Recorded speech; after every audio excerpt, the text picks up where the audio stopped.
Abraham 25 సంవత్సరాలు ఎదురు చూశాడు.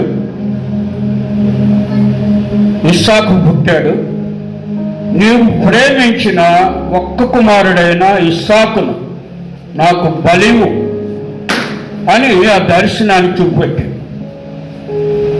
వాగ్దానం ప్రకారం ఏర్పడిన సంఘాన్ని విడిచి నువ్వు హైదరాబాద్ వెళ్ళాలి అని ఆ దర్శనం ద్వారా దేవుడు మాట్లాడు.